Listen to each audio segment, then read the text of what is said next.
नमस्कार दोस्तों। संसद के क्रम में आगे बढ़ते हुए आज का हमारा वीडियो है संसद के पीठासीन अधिकारी। तो बिना किसी देरी के आइए शुरू करते हैं। संसद के प्रत्येक सदन में पीठासीन अधिकारी होते हैं। लोकसभा में आप अध्यक्ष व उपाध्यक्ष को देखते हैं, वहीं राज्यसभा में आपको सभापति और उपसभापति देखने को मिलते हैं।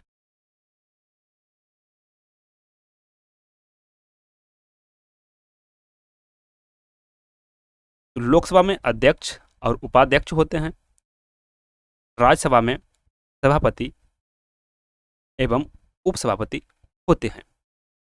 इसके अलावा लोकसभा में सभापति का पैनल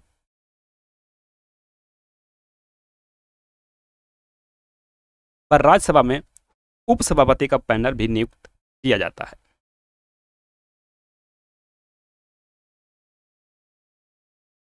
लोकसभा अध्यक्ष लोकसभा अध्यक्ष लोकसभा अध्यक्ष तथा उपाध्यक्ष का उल्लेख अनुच्छेद 93 में किया गया है। 93 में किया गया है। जानते हैं कि निर्वाचन और पदावधि किस तरीके से होती है और कब तक होती है। पहली बैठक के पश्चात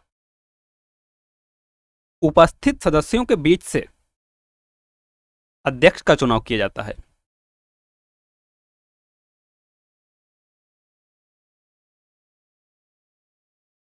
जब अध्यक्ष का स्थान रिक्त होता है तो लोकसभा इस रिक्त स्थान के लिए किसी अन्य सदस्य को चुनती है। राष्ट्रपति लोकसभा अध्यक्ष के चुनाव की तारीख निर्धारित करता है। तो लोकसभा अध्यक्ष के चुनाव की तारीख किसके द्वारा निर्धारित की जाती है? राष्ट्रपति के द्वारा।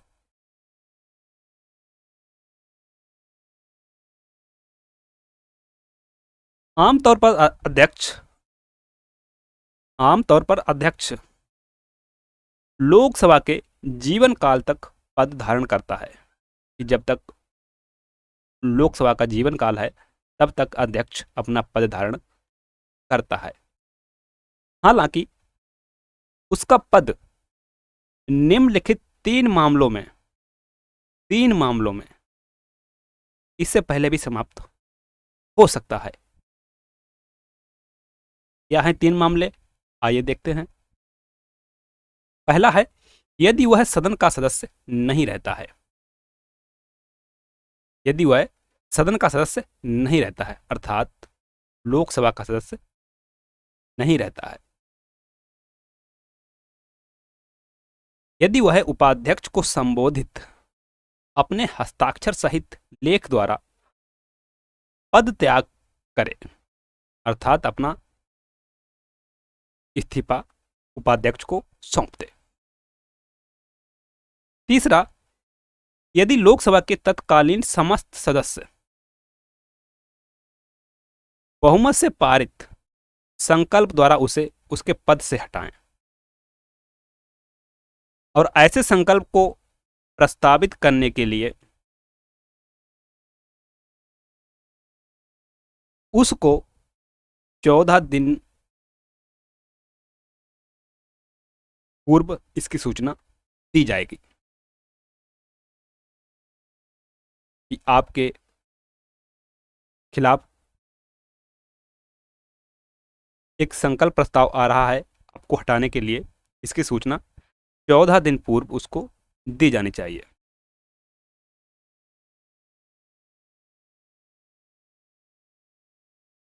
जब अध्यक्ष को हटाने के लिए संकल्प विचाराधीन है तो अध्यक्ष पीठासीन नहीं होगा। जब अध्यक्ष को हटाने के लिए संकल्प विचाराधीन है अर्थात जो प्रक्रिया चल रही है उसको हटाने के लिए ऐसी स्थिति में अध्यक्ष पीठासीन नहीं होगा, अर्थात अध्यक्षता नहीं करेगा, किंतु उसे लोकसभा में बोलने और उसकी कार्रवाई में भाग लेने का अधिकार होगा।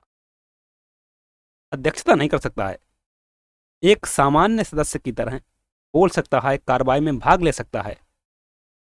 कब? जब उसे हटाने का संकल्प विचाराधीन हो तब। ऐसी स्थिति में उसे मत देने का भी अधिकार होगा। जब उसे हटाने का संकल्प विचाराधीन है, मत देने का अधिकार भी होगा, परंतु मतों के बराबर होने की दशा में मत देने का अधिकार नहीं होगा। इस तरीके से अध्यक्ष जब पीठासीन होता है तो उसे एक पावर होता है कास्टिंग वोट का, ऐसा अधिकार उसे नहीं रहता है जब उसे हटाने का संकल्प विचाराधीन हो, अर्थात वह एक सामान्य सदस्य की तरह सदन में उपस्थित हो सकता है, कार्रवाई में भाग ले सकता है, बोल सकता है, मत दे सकता है, बट कास्टिंग वोट का पावर उसे नहीं रहता है जब वह उसे हटाने का संकल्प विचाराधीन हो तब। यहां यह ध्यान देने योग्य बात है कि जब लोकसभा विघटित होती है, कब? 5 साल पूरे होने पर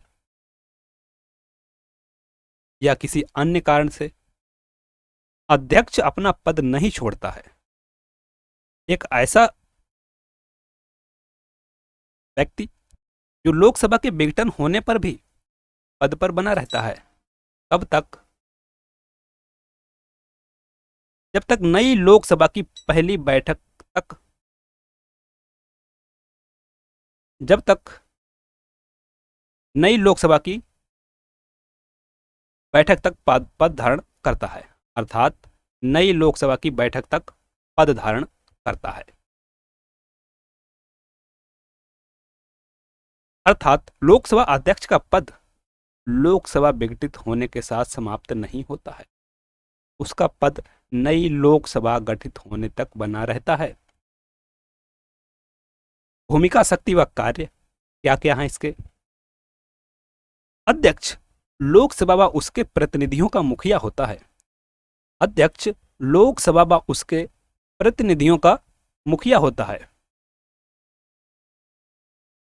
वह सदस्यों की शक्तियों व विशेषाधिकार का अभिभावक होता है।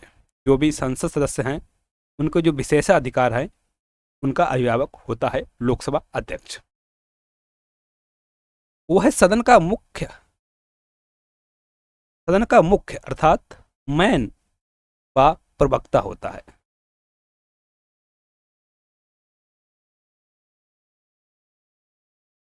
और सभी संसदीय मसलों में उसका निर्णय अंतिम होता है।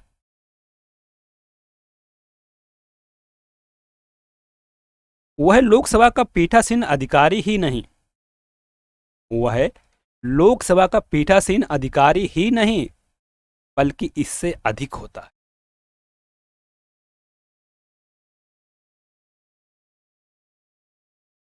इस पर अध्यक्ष के पास असीम व महत्वपूर्ण जिम्मेदारियां होती हैं तथा वह सदन के अंदर सम्मान, उच्च प्रतिष्ठा व सर्वोच्च अधिकार का उपभोग करता है।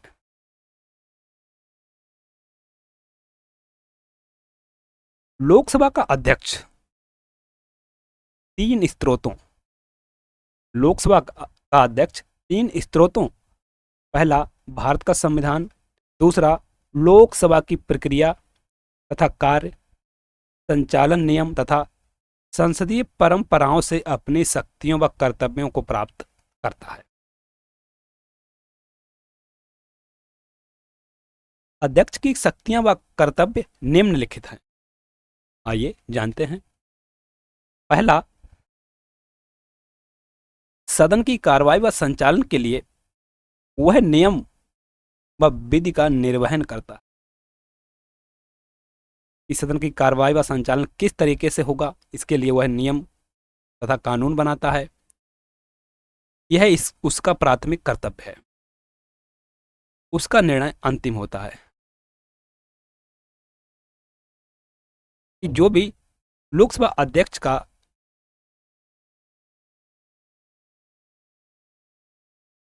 कर्तव्य है या जो भी निर्णय है उसका निर्णय अंतिम होता है। दूसरा, सदन के भीतर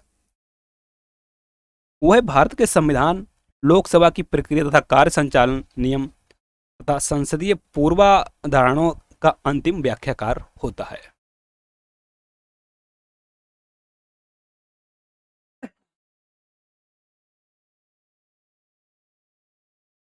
अध्यक्ष का यह कर्तव्य है कि वह गणपूर्ति कोरम कोरम अर्थात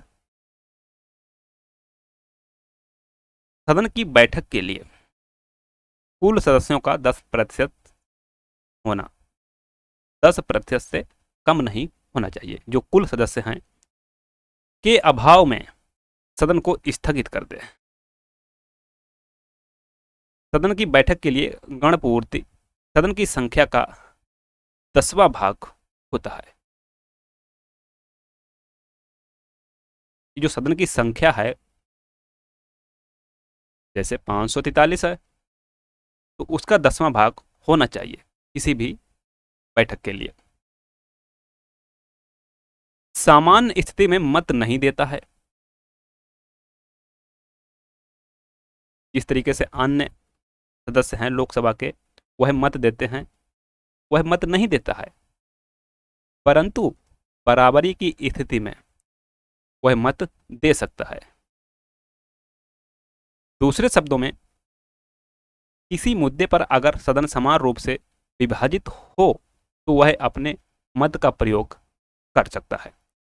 ऐसे मत को निर्णायक मत कहा जाता है। निर्णायक मत अर्थात कास्टिंग वोट कहा जाता है, और इसका तात्पर्य गतिरोध को समाप्त करना। पांचवा, अध्यक्ष सदन के दोनों सदनों की संयुक्त बैठक की अध्यक्षता करता है। अब जो संयुक्त बैठक का प्रावधान है वह हमारे संविधान के अनुच्छेद 108 में किया गया है। संसद के दोनों सदनों की संयुक्त बैठक की अध्यक्षता लोकसभा अध्यक्ष करता है। सदनों के बीच विधेयक पर गतिरोध समाप्त करने के लिए राष्ट्रपति संयुक्त बैठक बुलाता है। संयुक्त बैठक कौन बुलाता है? राष्ट्रपति। छठा है, सदन के नेता के आग्रह पर वह गुप्त बैठक बुला सकता है, सीक्रेट मीटिंग। जब गुप्त बैठक की जाती है तो किसी अनजान व्यक्ति को चैम्बर या गैलरी में जाने की इजाजत नहीं होती है, अध्यक्ष द्वारा अनुमति दिए जाने को छोड़कर। जब भी व्यक्ति आ सकता है जब अध्यक्ष उसको अनुमति देगा। सातवां, अध्यक्ष यह तय करता है क्या कि कोई विधेयक धन विधेयक है या नहीं है या नहीं, उसका निर्णय अंतिम होता है। अध्यक्ष उस पर यह अंकित करेगा कि यह धन विधेयक है। राज्यसभा में सिफारिश या राष्ट्रपति की सहमति के लिए भेजे जाने वाला विधेयक अध्यक्ष द्वारा सत्यापित होता है कि वह धन विधेयक है। तो यह अध्यक्ष के पास एक महत्वपूर्ण पावर है। आठवां, 10वीं अनुसूची के तहत दल बदल उपबंध के आधार पर अध्यक्ष लोकसभा के किसी सदस्य को निरर्हता के प्रश्न का निपटारा करता है। 1992 में उच्चतम न्यायालय ने कहा कि इस संबंध में दल बदल के संबंध में अध्यक्ष के निर्णय को न्यायालय में चुनौती दी जा सकती है।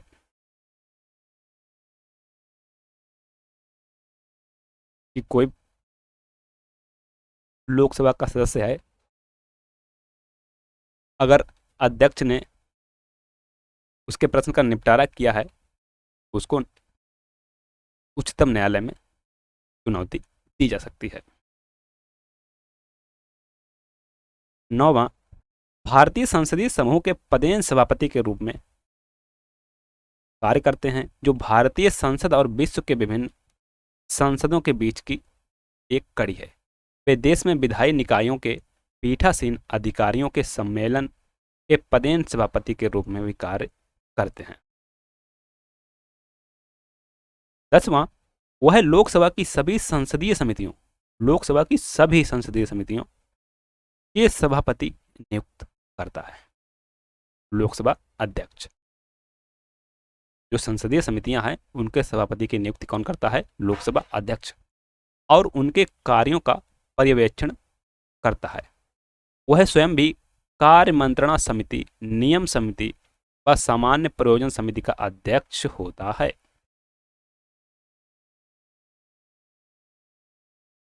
स्वतंत्रता व निष्पक्षता, आइए जानते हैं क्या उसको स्वतंत्रता है, क्या निष्पक्षता है। चूंकि अध्यक्ष के पद में प्रतिष्ठा, मर्यादा और प्राधिकार निहित है, अतः स्वतंत्रता और निष्पक्षता इसकी अनिवार्य शर्तें हैं। निम्नलिखित उपबंध अध्यक्ष की स्वतंत्रता व निष्पक्षता सुनिश्चित करते हैं। वह सदन के जीवन काल पर्यंत पद धारण करता है, जैसा कि आपको पहले ही बता चुके हैं। उसे लोकसभा के तत्कालीन सदस्यों के विशेष बहुमत द्वारा संकल्प पारित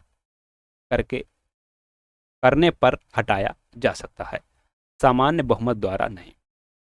इस प्रक्रिया पर विचार या चर्चा के लिए कम से कम 50 सदस्यों का समर्थन जरूरी है। उसका वेतन व भत्ता संसद निर्धारित करती है। उसके कार्यों व आचरण की लोकसभा में ना तो चर्चा की जा सकती है और ना ही आलोचना, स्वतंत्र या मौलिक प्रस्ताव को छोड़कर। जो भी कार्य कर रहे हैं लोकसभा अध्यक्ष, जैसा भी आचरण कर रहे हैं, लोकसभा में ना तो चर्चा की जा सकती है और ना ही आलोचना। चौथा, सदन की प्रक्रिया विनियमित करने या व्यवस्था रखने की उसकी शक्ति न्यायालय के अधिकार क्षेत्र से बाहर है। कि सदन की प्रक्रिया को किस तरीके से विनियमित करना है, व्यवस्था कैसे रखना है, यह जो उसकी शक्ति है न्यायालय के अधिकार क्षेत्र से बाहर है।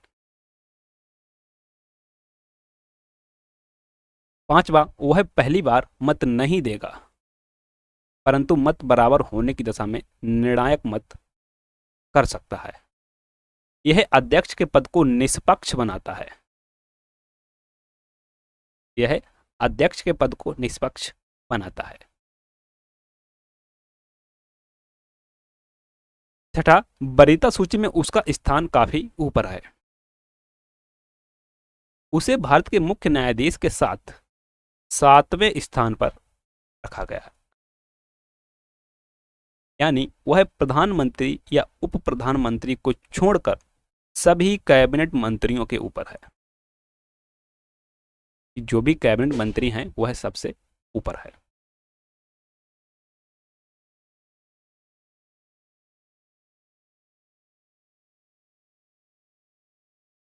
अगर बात करें ब्रिटेन के बारे में, ब्रिटेन में अध्यक्ष को आवश्यक रूप से, ब्रिटेन में जहां से संसदीय व्यवस्था को अपनाया गया है, लिया गया है, अध्यक्ष को आवश्यक रूप से किसी दल का सदस्य नहीं होना चाहिए। ब्रिटेन में क्या है कि जो लोकसभा अध्यक्ष होता है वह किसी दल का सदस्य नहीं होता है, किसी भी पार्टी का सदस्य नहीं होता है। ऐसी परंपरा है कि अध्यक्ष को अपने दल से त्यागपत्र देना पड़ता है। यदि किसी व्यक्ति को अध्यक्ष चुना जाता है तो यदि वह किसी पार्टी का सदस्य है तो उसे अपनी पार्टी से त्यागपत्र देना पड़ता है और वह राजनीतिक रूप से निष्पक्ष रहता है कि किसी भी पार्टी में ना होने की वजह से वह निष्पक्ष रहता है। ऐसी स्वस्थ परंपरा भारत में नहीं है। क्योंकि भारत में क्या होता है कि जो सत्तारूढ़ पार्टी है उसी का व्यक्ति अध्यक्ष होता है, क्योंकि यहाँ अध्यक्ष अपने दल की सदस्यता नहीं त्यागता है। अगला है लोकसभा उपाध्यक्ष। अध्यक्ष की तरह उपाध्यक्ष भी लोकसभा के सदस्यों द्वारा चुना जाता है। इस तरीके से अध्यक्ष को लोकसभा के सदस्यों द्वारा चुना जाता है, वैसे ही उपाध्यक्ष को भी लोकसभा के सदस्यों द्वारा चुना जाता है। अध्यक्ष के चुने जाने के बाद उपाध्यक्ष को चुना जाता है कि पहले अध्यक्ष को चुना जाता है, उसके बाद में उपाध्यक्ष को चुना जाता है।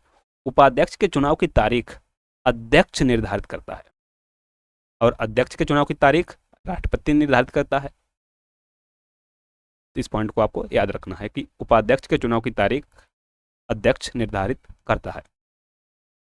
जब उपाध्यक्ष का पद स्थान या पद रिक्त होता है तो लोकसभा दूसरे सदस्य को इस स्थान के लिए चुनती है। अध्यक्ष की ही तरह उपाध्यक्ष भी सदन के जीवन पर्यंत अपना पद धारण करता है, परंतु वह निम्नलिखित 3 स्थितियों द्वारा अपना पद छोड़ सकता है। उसके सदन के सदस्य ना रहने पर, यदि वह सदन का सदस्य ना रहे।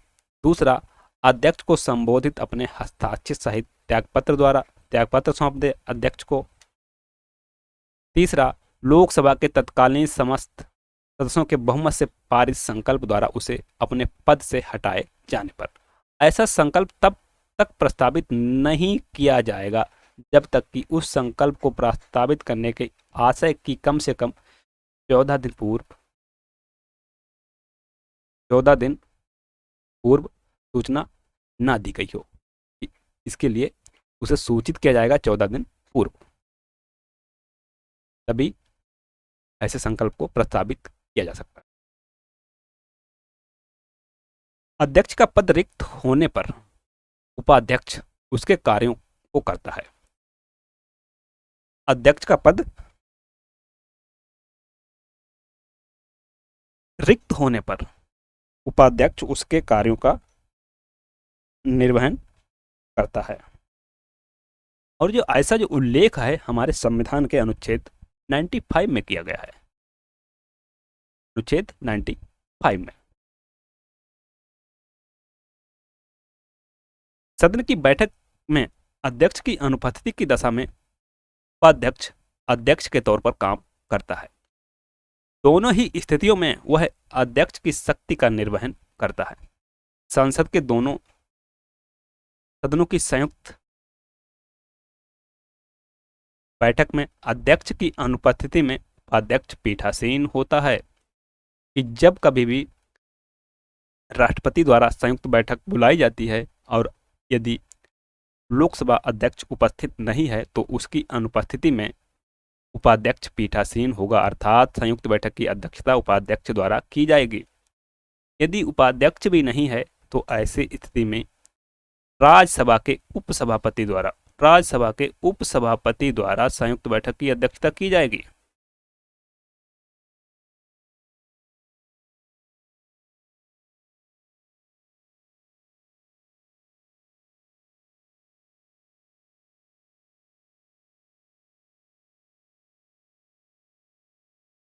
उल्लेखनीय है कि उपाध्यक्ष है अध्यक्ष के अधीनस्थ नहीं होता है।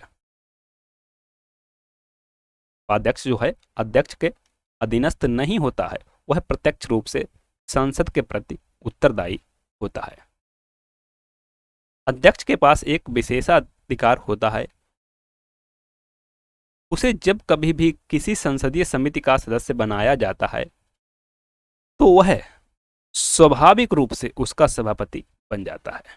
कि जो भी संसदीय समिति है यदि उसका सदस्य बनाया गया है उसे, तो वह स्वाभाविक रूप से उसका सभापति बन जाता है किसी समिति का। अध्यक्ष की तरह उपाध्यक्ष भी जब पीठासीन होता है वह पहली बार मत नहीं दे सकता। केवल मत बराबर होने की दशा में मत दे सकता है, अर्थात उसे जब वह पीठासीन होता है उपाध्यक्ष, तो उसे कास्टिंग वोट का पावर होता है। जब उपाध्यक्ष को हटाने का संकल्प विचाराधीन होता है तो वह पीठासीन नहीं होगा, वह एक सामान्य सदस्य की तरह होता है, हालांकि उसे सदन में उपस्थित रहने का अधिकार होता है।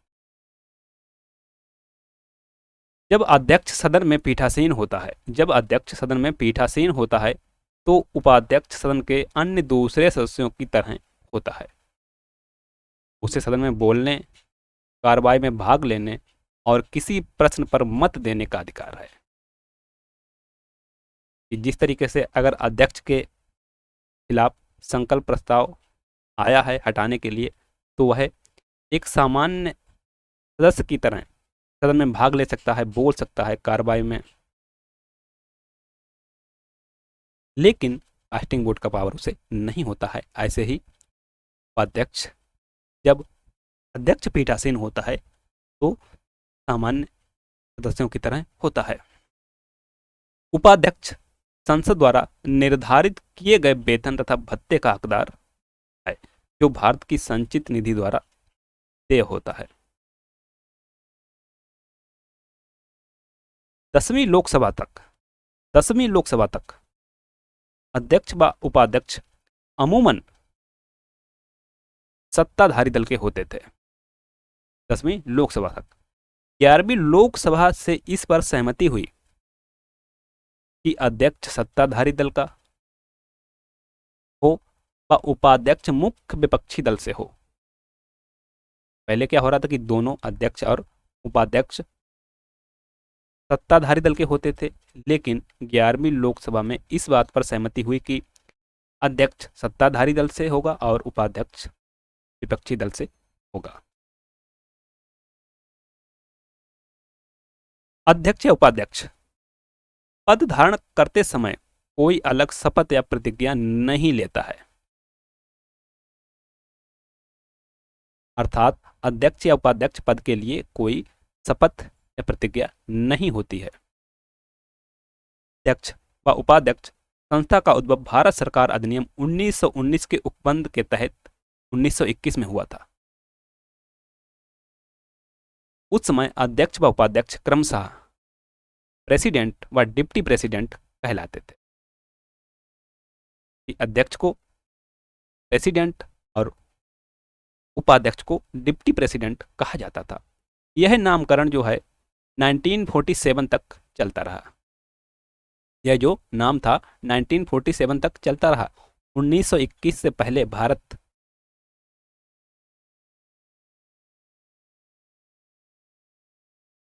से पहले भारत का गवर्नर जनरल, जो भारत का गवर्नर जनरल होता था, केंद्रीय विधान परिषद की बैठक का पीठासीन अधिकारी होता था 1921 से पहले। 1921 में भारत के गवर्नर जनरल ने फ्रेडरिक व्हाइट व सच्चिदानंद सिन्हा को क्रमशः पहला अध्यक्ष व पहला उपाध्यक्ष नियुक्त किया। किसने किया? गवर्नर जनरल ने फ्रेडरिक व्हाइट को अध्यक्ष और सच्चिदानंद सिन्हा को उपाध्यक्ष नियुक्त किया। 1925 में विट्ठल भाई जे पटेल को केंद्रीय विधान परिषद का पहला निर्वाचित अध्यक्ष चुना गया, जो पहले भारतीय थे, अर्थात पहले भारतीय निर्वाचित अध्यक्ष कौन थे? विट्ठल भाई जे पटेल। भारत सरकार अधिनियम 1935 के तहत प्रेसिडेंट व डिप्टी प्रेसिडेंट को क्रमशः अध्यक्ष व उपाध्यक्ष कहा गया, जो भारत सरकार अधिनियम 1935 के तहत। हालांकि जो पुरानी व्यवस्था थी वह 1947 तक चलती रही, क्योंकि 1935 के अधिनियम के अंतर्गत संघीय भाग को कार्यान्वित नहीं किया गया। कि जो 1935 का अधिनियम था, इसके संघीय भाग को कार्यान्वित नहीं किया गया था, इसलिए जो पुरानी व्यवस्था थी वह 1947 तक चलती रही। जीवी मावलंकर व अनंत दयानाम अयंगर को क्रमशः लोकसभा का पहला अध्यक्ष व उपाध्यक्ष बनाया गया। जीवी मावलंकर पहले अध्यक्ष थे और अनंत दयानाम अयंगर पहले उपाध्यक्ष थे। जीवी मावलंकर को संविधान सभा के अध्यक्ष के साथ साथ प्रांतीय संसद का भी अध्यक्ष नियुक्त किया गया। उन्होंने एक दशक तक 1946 से 1956 तक, अर्थात एक दशक तक लोकसभा के अध्यक्ष का पद संभाला जीवी मावलंकर ने।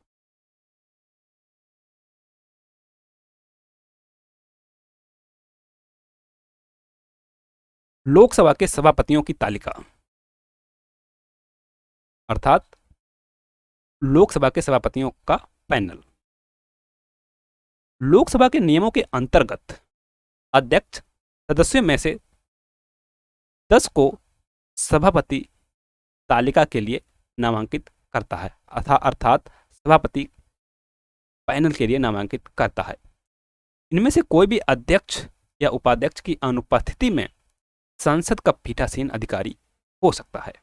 अर्थात जब कभी लोकसभा अध्यक्ष भी अनुपस्थित है, उपाध्यक्ष भी अनुपस्थित है, तो ऐसी स्थिति में जो 10 सदस्य हैं उनमें से एक सदस्य पीठासीन अधिकारी हो सकता है।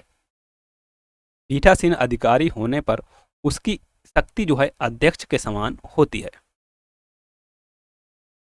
वह तब तक पद धारण करता है जब तक नई सभापति तालिका का नामांकन ना हो जाए। जब इस पैनल का सदस्य अनुपस्थित रहता है तो सदन किसी अन्य व्यक्ति को अध्यक्ष निर्धारित करता है। यहाँ यह बात ध्यान आकर्षण योग्य है कि जब अध्यक्ष या उपाध्यक्ष का पद रिक्त हो तो सभापति तालिका का सदस्य सदन का पीठासीन अधिकारी नहीं हो सकता है। पद रिक्त हो, अनुपस्थित हो नहीं, पद रिक्त हो तो सभापति तालिका का सदस्य जो है सदन का पीठासीन अधिकारी नहीं हो सकता है। कब हो सकता है? जब वह अनुपस्थित हो, लोकसभा अध्यक्ष या उपाध्यक्ष। यदि पद रिक्त है तो जो सभापति तालिका का सदस्य है सदन का पीठासीन अधिकारी नहीं होगा। इस अवधि के लिए अध्यक्ष के कर्तव्य का निर्वाह वह व्यक्ति करेगा जिसे राष्ट्रपति ने नियुक्त किया हो। जब कभी भी अध्यक्ष या उपाध्यक्ष का पद रिक्त हो जाता है तो ऐसी स्थिति में वही व्यक्ति अध्यक्ष के कर्तव्य का निर्वाह करेगा जिसे राष्ट्रपति ने नियुक्त किया हो। अर्थात पैनल से सदस्य नहीं लिया जाएगा। पैनल से सदस्य को जब ही लिया जाएगा जब अध्यक्ष और उपाध्यक्ष अनुपस्थित हों अस्थायी रूप से। रिक्त पदों के लिए जितना जल्द हो सके चुनाव कराया जाता है। नेक्स्ट इज प्रोटेम स्पीकर, सामयिक अध्यक्ष।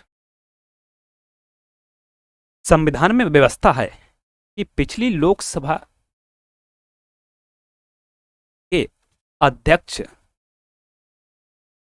इस संविधान में व्यवस्था है कि पिछली लोकसभा के अध्यक्ष नई लोकसभा की पहली बैठक के ठीक पहले तक, नई लोकसभा की पहली बैठक के ठीक पहले तक अपने पद पर रहता है। अर्थात लोकसभा अगर विघटित भी हो जाती है तब भी अध्यक्ष का पद बना रहता है। कब तक? नई लोकसभा की पहली बैठक के ठीक पहले तक अपने पद पर बना रहता है। इसलिए राष्ट्रपति लोकसभा के एक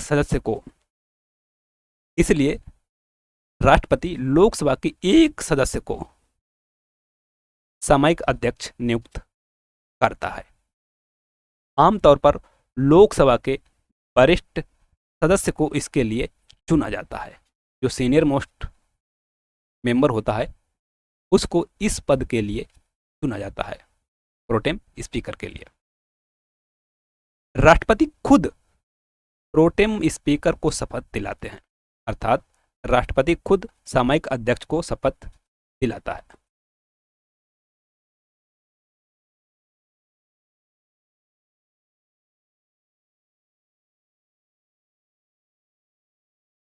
सामयिक अध्यक्ष को स्थायी अध्यक्ष के समान ही शक्तियां प्राप्त होती हैं, कि जिस तरीके से स्थायी अध्यक्ष होता है वैसे ही शक्तियां प्राप्त होती हैं। वह नई लोकसभा की पहली बैठक में पीठासीन अधिकारी होता है। अब यहां से प्रश्न बन सकता है स्टेटमेंट वाला, उसका मुख्य कर्तव्य नए सदस्यों को शपथ दिलवाना है। कि जो नए सदस्य हैं उनको शपथ कौन दिलवाता है? Pro tem speaker. वह सदन को नए अध्यक्ष का चुनाव करने के लिए मदद करता है। जब नया अध्यक्ष चुन लिया जाता है, जब नया अध्यक्ष चुन लिया जाता है तो सामयिक अध्यक्ष अर्थात प्रोटेम स्पीकर का पद खुद समाप्त हो जाता है, ऑटोमेटिक। अतः यह पद है अल्पकालीन होता है।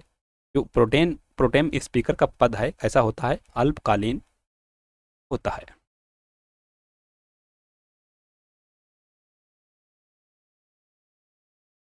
Thanks for watching. मिलते हैं नेक्स्ट वीडियो में इसी को जारी रखते हुए। तब तक के लिए नमस्कार, जय हिंद,